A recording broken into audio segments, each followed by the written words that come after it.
Assalamualaikum warahmatullahi wabarakatuh. Halo semuanya, perkenalkan saya Triana Rahmat Latifah.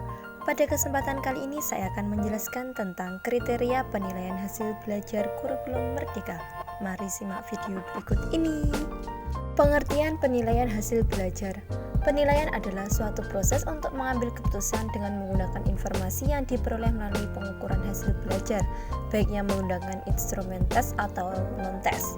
Hasil belajar adalah data mengenai unjuk kerja atau performa siswa atau seberapa jauh siswa dapat mencapai tujuan-tujuan pembelajaran yang telah ditetapkan.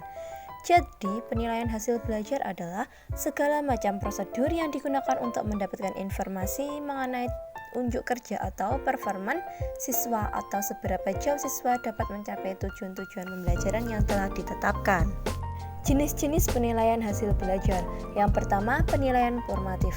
Penilaian yang dilaksanakan guru pada saat berlangsungnya proses pembelajaran untuk melihat tingkat keberhasilan proses belajar mengajar itu sendiri. Yang kedua, penilaian sumatif. Penilaian yang dilaksanakan pada akhir unit program, yakni akhir catur bulan, akhir semester, dan akhir tahun. Dan yang terakhir, penilaian diagnostik. Penilaian yang bertujuan untuk melihat kelemahan-kelemahan siswa dan faktor penyebabnya. Teknik penilaian hasil belajar. Yang pertama, observasi. Teknik penilaian yang dilakukan secara berkesinambungan dengan menggunakan indera, baik secara langsung maupun tidak langsung, dengan menggunakan instrumen yang berisi sejumlah indikator perilaku yang diamati. Observasi langsung dilaksanakan oleh guru secara langsung tanpa perantara orang lain. Yang kedua, kinerja. Bentuk penilaian yang menuntut peserta didik mempraktikkan dan mengaplikasikan pengetahuan yang sudah dipelajari ke dalam berbagai macam konteks, sesuai dengan kriteria yang diinginkan. Yang ketiga, proyek. Penilaian yang dilakukan terhadap suatu tugas yang harus diselesaikan dalam periode atau jangka waktu tertentu. Yang keempat, portofolio. Penilaian berkelanjutan berdasarkan kumpulan informasi yang bersifat selektif, integratif, yang menunjukkan perkembangan kemampuan siswa dalam satu periode tertentu. Kegiatan penilaian ini dilakukan dengan menggunakan bukti-bukti hasil belajar yang relevan dengan kompetensi yang dipelajari. Yang kelima, tes tertulis. Tes yang soal dan jawabannya diberikan dalam bentuk tulisan.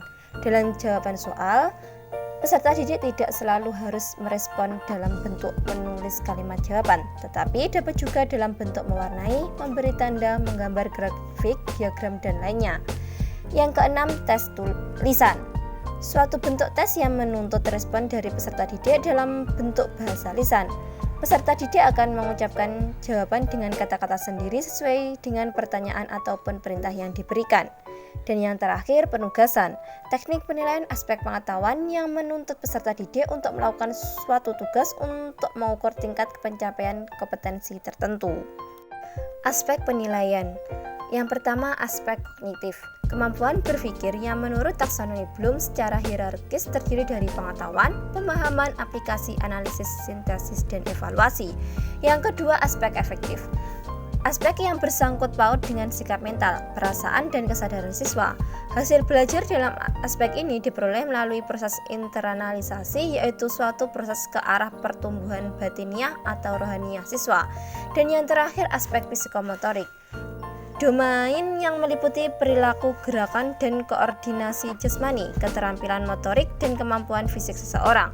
Keterampilan yang akan berkembang jika sering dipraktikkan ini dapat diukur berdasarkan jarak, kecepatan, ketepatan, teknik, dan cara pelaksanaan. Sekian dan terima kasih, kurang lebihnya mohon maaf. Wassalamualaikum warahmatullahi wabarakatuh. Selamat menonton, bye-bye.